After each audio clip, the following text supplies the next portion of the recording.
This week felt like emotional whiplash. One thing after another, different emotions hitting from completely different directions. And the strange part is, I think it might actually be the answer to a prayer I've been praying for. You ever heard the saying, be careful what you pray for? As in, praying for something oftentimes results in receiving opportunities for you to grow in what you ask for instead of just granting it. Something like, Lord, give me patience, and then you get stuck on a 13-hour flight next to a crying baby. Well, that was exactly how my week started. One of the things I've been praying for and working on is emotional strength and intelligence.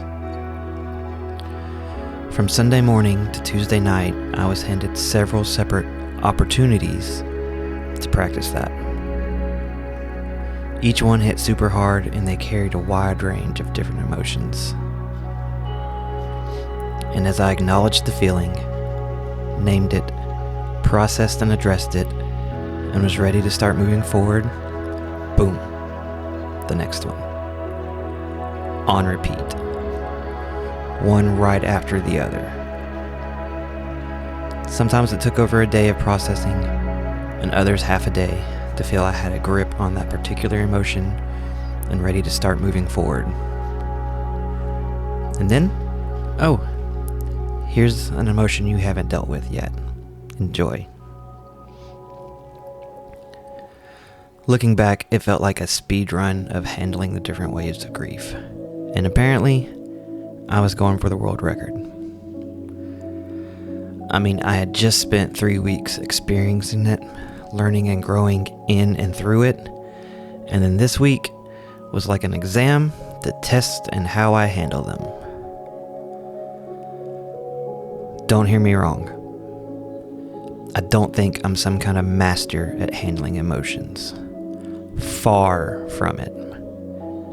But I am learning how to better deal with them while leaning and trusting God in the process. By Wednesday, I was so mentally exhausted I barely remember my work day because my normal work demands and stress overwhelmed me to the point that all I could do was go outside, walk around the building, and pray. But I had peace. I've been riding my exercise bike every morning, and I've turned that time into an even more productive time by combining it with devotionals and prayer. And Wednesday's bike and prayer time was spent in deep conversation with God. It was so good, I ended up going 10 minutes over my normal time on the bike before I even realized it.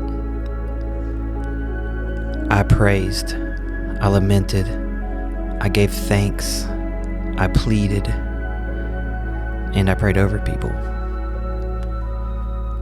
And He comforted me with His presence. He reassured me that He is with me. He gave me some understanding on some things, and He gave me some peace. I left that time with my priorities in life straightened out and aligned. First, God. Always. Second, taking care of myself.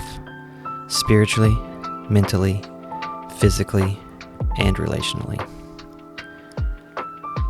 Third, is processing my current situation. The loss, the questions, the uncertainty about the future, and the acceptance of His will and plan for the outcome. Then His work, and finally the creative things that bring me life, paintings, videos, and eventually maybe streaming again. Now, number 1 has to be involved in the other 4. Now number 2 comes before number 3 and has to have a greater priority. Until 3 is resolved in whichever way it ultimately resolves in and gets absorbed into 2. I'm still not completely okay. and I still have work to do and things to work through. But I'm better than I was last week. And with continuing to keep my priorities straight, I'll be even better next week, and the week after, and the week after that, and so on. Slowly, but surely, becoming a better version of myself. Continuously aiming to never stop growing and learning. I'm looking up and forward. Thank you for watching. These processing videos have been an outlet and therapeutic for me, and I appreciate the love and support I received from the last one. If you think about it, send an encouraging text or reach out to someone you hadn't talked to in a while this week. You never know how much that can improve someone's day or mood. Trust me.